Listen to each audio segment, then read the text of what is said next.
नमस्कार, बहुत बहुत स्वागत हमारे सभी दर्शकों का इस कार्यक्रम में। आपके साथ मैं हूं ममता चोपड़ा।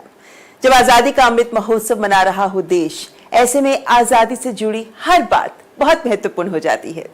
और आजादी से जुड़ी सबसे बड़ी बात जिसने सारे देश को जोड़ दिया और जिसने एक ऐसा अभियान शुरू कर दिया कि हर देशवासी के मन में स्वाभिमान जागृत हो गया, वो है खादी। जब गांधी ने चरखा उठाया, उसके पीछे खादी को बढ़ाना और खादी को जन जन तक पहुंचाने का एक बहुत बड़ा लक्ष्य देश की आजादी से जुड़ा था। लेकिन आजादी के बाद खादी की महत्ता कुछ अन्य मायनों में महत्वपूर्ण हो गई। आज खादी हमारे लिए देशभक्ति, देश के गौरव का प्रतीक है। और हमारे साथ आज के कार्यक्रम में जुड़ी है एक ऐसी शख्सियत जिन्होंने खादी को आगे बढ़ाने में न केवल देश में बल्कि विदेश तक भी खादी को अलग अलग स्वरूप में आगे बढ़ाने में बहुत योगदान दिया है। आज हमारे साथ हैं फैशन आइकॉन, फैशन दीवा, जानी मानी fashion designer Ritu berry.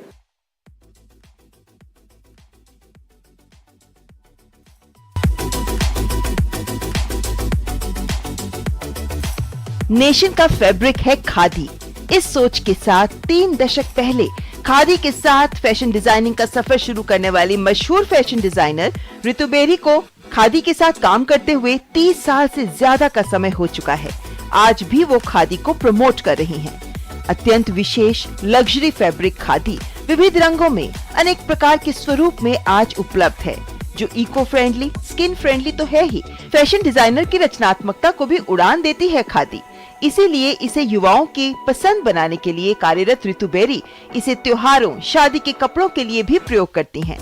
Khadi for fashion, khadi for nation के मंत्र पर काम करते हुए रितु ने तैयार किया विचार वस्त्र, जो सभी आमो खास के बीच बेहद लोकप्रिय हुआ।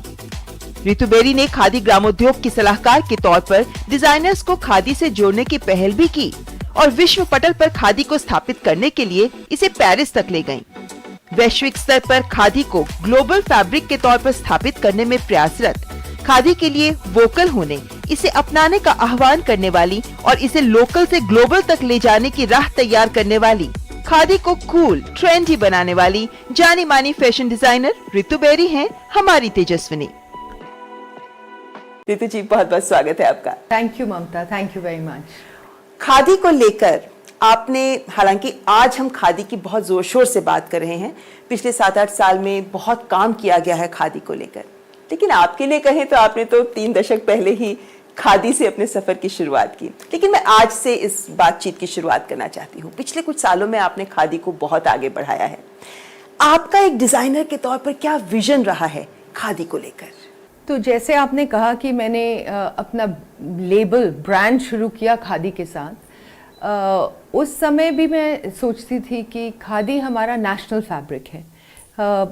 इंडियन होने के नाते हमारा फ़र्ज़ है कि हम अपनी इंडियननेस दुनिया को दिखाएं देश विदेश में।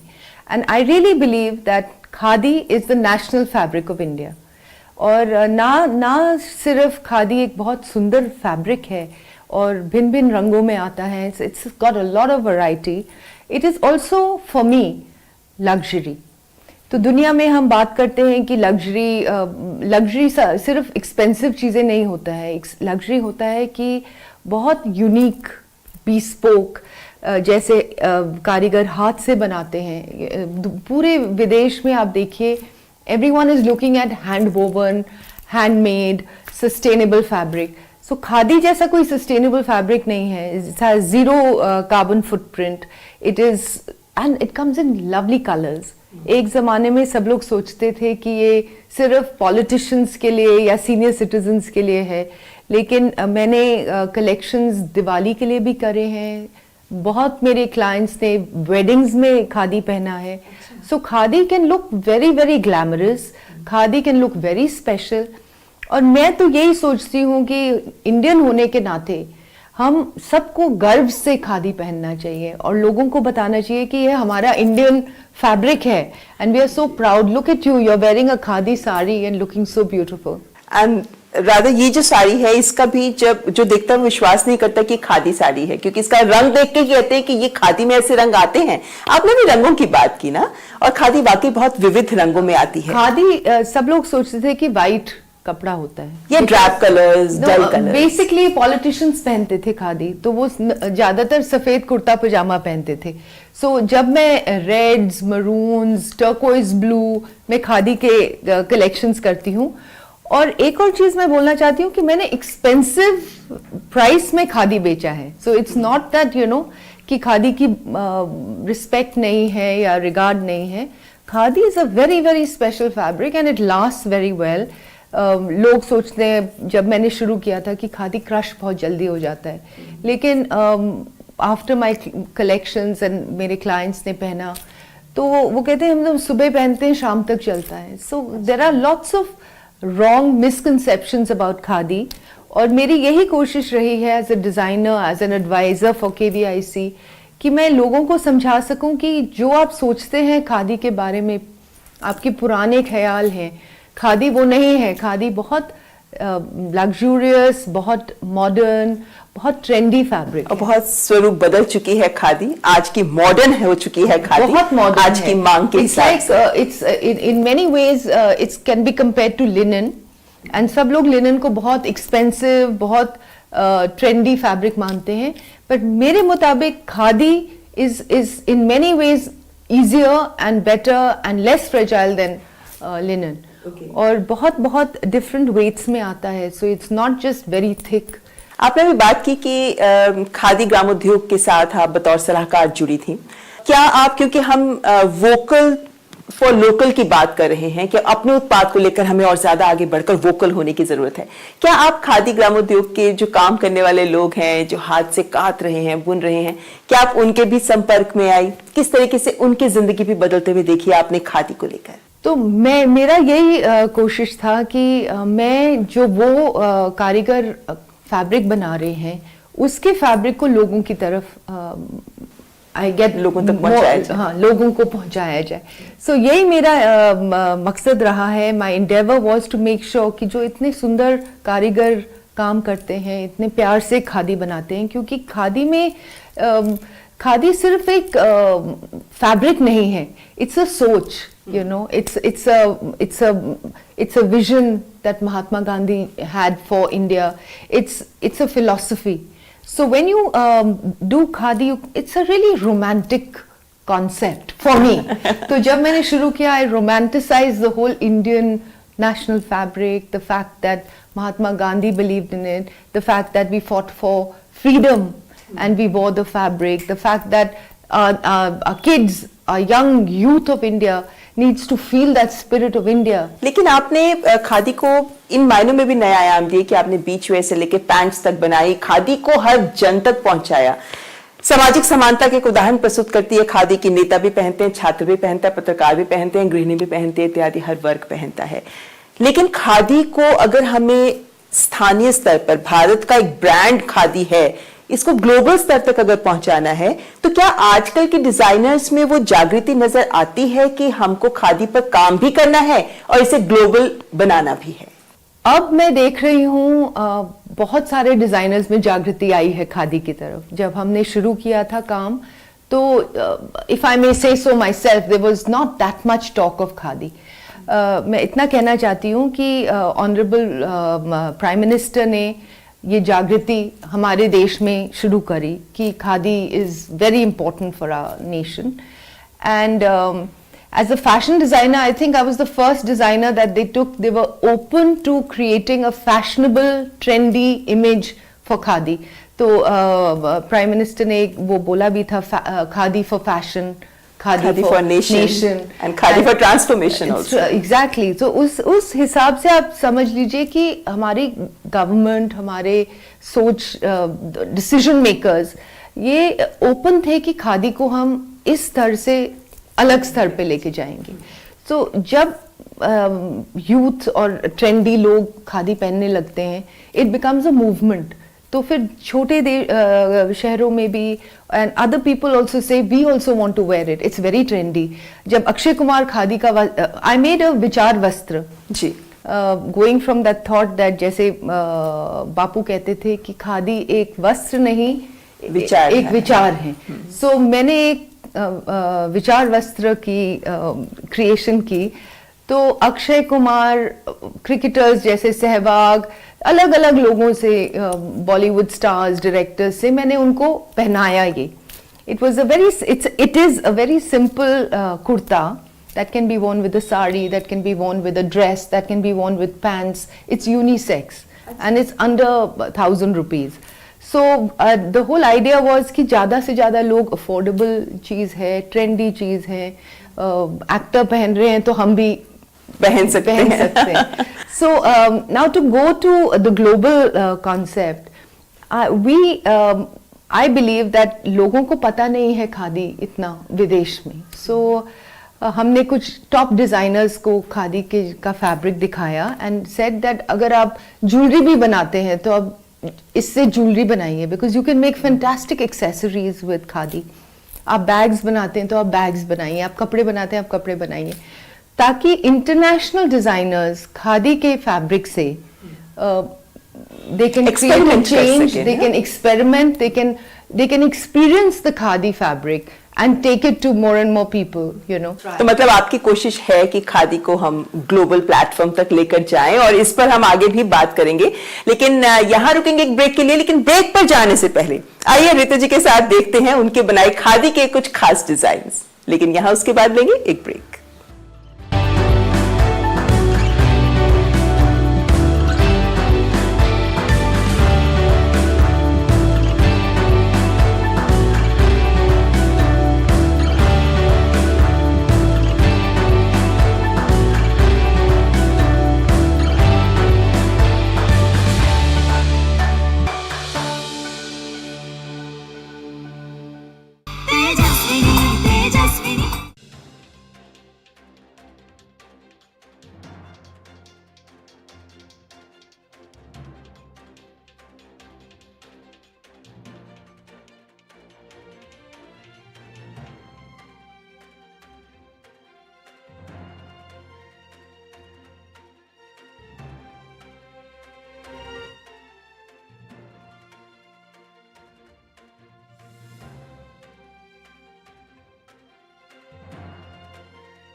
ब्रेक के बाद आपका स्वागत है. आज के इस कार्यक्रम में हमारे साथ हमारी विशेष मेहमान है जानी मानी फैशन डिजाइनर रितु बेरी.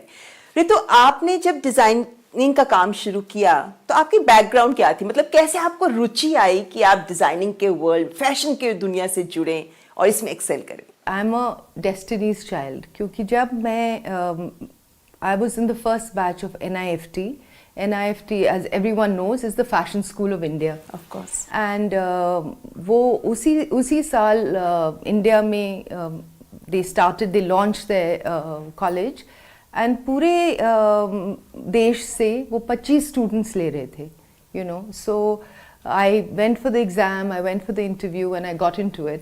उस टाइम कोई फैशन इंडस्ट्री नहीं था इंडिया में, किसी को पता नहीं था कि फैशन क्या होता है. लेकिन आपको रुचि थी फैशन में, तभी आप इस नहीं, मेरे को कुछ नहीं पता था फैशन क्या है, क्योंकि कोई फैशन इंडस्ट्री, कोई फैशन कोई ब्रांड नहीं था ऐसा इंडिया में. हम कुछ भी पहन लेते थे. We used to make chikan kurtas and you know there was no such thing as a fashion designer. Fashion industry तो था ही नहीं. तो मेरे को इस बात से बहुत इंटरेस्ट आया कि पूरे कंट्री से अगर वो सिर्फ 25 स्टूडेंट्स ले रहे हैं, उसका मतलब इस कॉलेज में कोई बात है. So I decided to take the challenge. So for me it was more than anything else was to go through the challenge of getting into NIFT, and that's how I became a designer. आपके father army से थे, तो discipline life रही है बचपन से? बिल्कुल, बहुत डिसिप्लिन.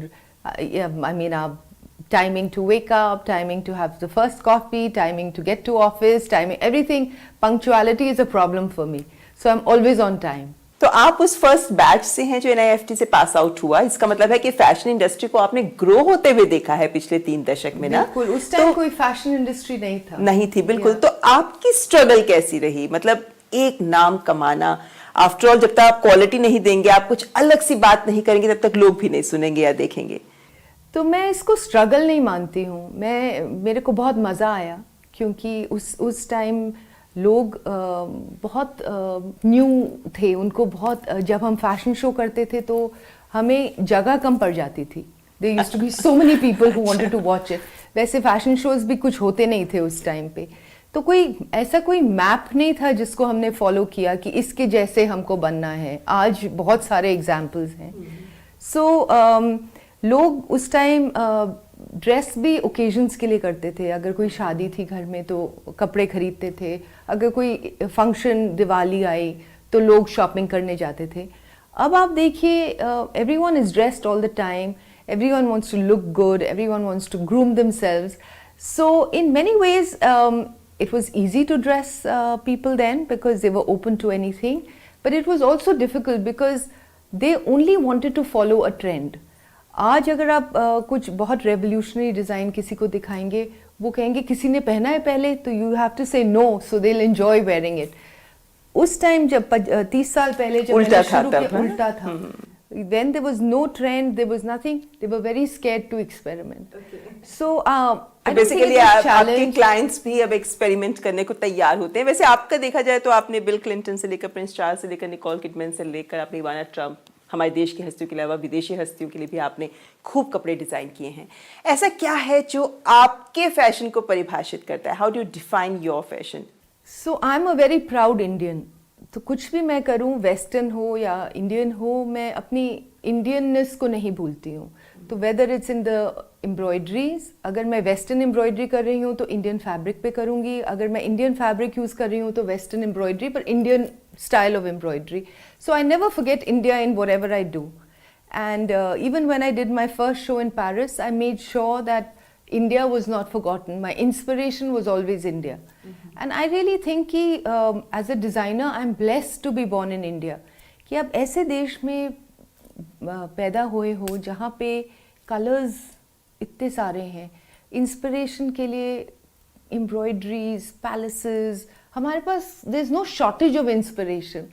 तो I think as designers जो इंडिया में born है वो बहुत lucky है, बहुत blessed है, क्योंकि हम we are surrounded by beauty and inspiration. तो रितु बेरी जब फैशन से हटकर कुछ काम करती हैं तो क्या, क्योंकि आपने किताबें तो लिखी हैं, हम जानते हैं। मैंने 5 किताबें लिखी हैं और मैं मानती हूँ कि मैं किताबें अपने लिए लिखती हूँ। You know, I like to document memories. I believe that in life at the end of the day it's your memories and what you done. You know, आज अगर मैं किसी के बारे में पढ़ना चाहती हूँ तो वो किताबों से ही इंफॉर्मेशन आती है। You know, you leave your legacy through your books. So I am actually, मेरे को सब कुछ में इंटरेस्ट है। मैं लिखना पसंद करती हूँ। I love to paint, I love to sing, I love to do anything creative and beautiful. Do you sing? I mean, I just love to sing, but I don't sing. All right. आपको बहुत compliments मिले होंगे ना? वैसे आपको देखकर भी लोग यही कहते हैं कि आप खुद एक मॉडल की तरह है, यू आर सो ब्यूटीफुल। लेकिन ऋतु, ये बताइए हमें, आपको आज तक आपके काम को लेकर कोई ऐसा कॉम्प्लीमेंट जो you found it the best? तो जब मैंने पहला शो किया पेरिस में, मैं बहुत नर्वस थी क्योंकि the fashion industry in Paris is one of the most developed. So आप इंडिया से, उस टाइम लोग पेरिस का बात ही नहीं करते थे। व्हेन आई डिसाइडेड कि मैं पेरिस में फैशन शो करूँगी। और ये कब की बात है? 1999, 98 I went, 99 I did my show. उस टाइम कोई सोच भी नहीं सकता था कि पेरिस जाके फैशन शो करेंगे। इंडिया में भी बहुत कम शोज होते थे। तो जब मैंने पेरिस में फैशन शो किया तो बहुत fingers crossed and everything, and बहुत नर्वस होके मैंने किया। तो मेरे को सबसे इम्पॉर्टेंट था कि मेरे my mentor was Francois Lesage. He was the world famous embroiderer. वो सारे big brands, Christian Dior, Yves Saint Laurent, आप जो भी ब्रांड सोच सकते हैं, ग्लोबल ब्रांड, उनके लिए एम्ब्रॉयडरी वो करते थे। तो माय टेस्ट वाज कि उनको अच्छा लगना चाहिए। अच्छा। So I got a lot of reviews, international reviews, which were very important and which made me feel very good. But the best compliment was what Francois Lesage said, that you know, you are fashion, and what you do Paris will love what you are doing, you know. So he was very happy with me.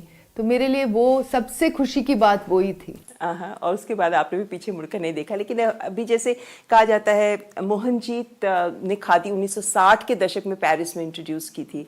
अभी हमने देखा Vaishali S जो fashion designer हैं, the first fashion designer जिन्होंने Paris में जाकर hot कूटूर में जाकर उन्होंने शोकेस किया. इस तरीके से वो भी हमारे इंडियन वीव्स को, क्या हमारे इंडियन टेक्सटाइल्स, इंडियन वीव्स और हमारी खादी ग्लोबल ब्रांड और लग्जरी ब्रांड की कैटेगरी तक पहुंच सकती है? क्योंकि अमूमन फैशन वर्ल्ड में जो ये लग्जरी ब्रांड्स होते हैं उन पर नजर जाती है, उनमें भारत कहाँ खड़ा है? तो Bharat in terms of creativity, in terms of beauty is number 1, क्योंकि आपकी साड़ी दुनिया भर में बहुत मशहूर होगी and people will love it. लेकिन अगर आपको 1 लाख पीस बनाने हों इस साड़ी के, आप 1 लाख छोड़ो 10,000 पीसेस बनाने हो साड़ी के, बहुत मुश्किल होगा वीवर को बनाने के लिए. तो there has to be a way in which the art and the beauty of khadi and handloom reaches out to the world in a very specific, it's not about quantity, it's about quality, and that has to be kept in mind. और वो हम सही रास्ते पे चल रहे हैं, मतलब आपके अनुभव से? बिल्कुल. आई थिंक जितना ज़्यादा लोग बात करें, जितना ज़्यादा लोग समझें कि कितना सुंदर फैब्रिक है, जितना ज़्यादा लोग पहने, तो मैं हर टाइम यही अपील करती हूँ अपने देशवासियों से कि everyone must have at least one garment in khadi which you wear at an important function, ताकि लोग देख सकें कि कितना सुंदर लग सकता है खादी. खादी में ऐसी कौन कौन सी खासियत है, विशेषता है जो एक डिजाइनर को भी अपील करती है और एक कॉमन मैन को भी, एक आम जन को भी अच्छी लगती है? एक तो बहुत वाइब्रेंट कलर्स में आती है khadi. The fabric is air conditioned fabric. आप समर में भी पहन सकते हैं, आप विंटर में भी पहन सकते हैं. It's a very fresh, very interesting fabric.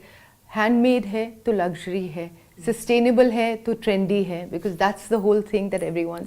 So khadi, I can go on and on and on, but khadi is really जी. और ऐसे में जबकि हम मानते हैं कि विश्व भर में टेक्सटाइल वो इंडस्ट्री है जो सबसे ज्यादा पोल्यूट करती है, तो ऐसे में खादी जैसे सस्टेनेबल फैब्रिक वाकई एक उदाहरण है विश्व के सामने. लेकिन चलते चलते अंत में अभी आपने कहा कि मैं अपील करूंगी सब खादी का एक वस्त्र पहने. हमारे देश के युवा हमेशा बदलाव का वाहक बनते आए हैं, उनको आप क्या अपील करना चाहेंगे? यही जो मैंने अपील कर के मैंने आपके इंटरव्यू में शुरू से अभी तक, कि everyone has to support khadi.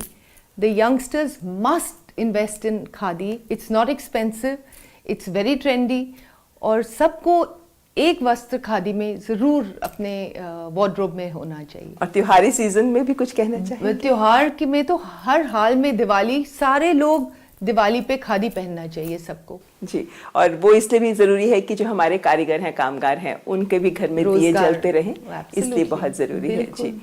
आप जो बेहतरीन काम कर रही हैं ऋतु बेरी, उसे यूं ही करते रहें और हमारी खादी को लोकल से वोकल के साथ साथ ग्लोबल तक पहुंचाने का जो प्रयास कर रही है उसमें यूं ही सफल होती रहें. हमारी शुभकामनाएं आपके साथ. Thank you. बहुत बहुत शुक्रिया हमसे बात करने के लिए. Thank you very much. तो ये थी हमारी आज की मेहमान ऋतु बेरी. आज के इस कार्यक्रम में बस इतना ही. कैसा लगा आपको ये एपिसोड? हमें लिख भेजिए. हमारा ईमेल आईडी tejaswini.ednews@gmail.com. अगले हफ्ते फिर हाजिर होंगे एक विशेष मेहमान के साथ. नमस्कार.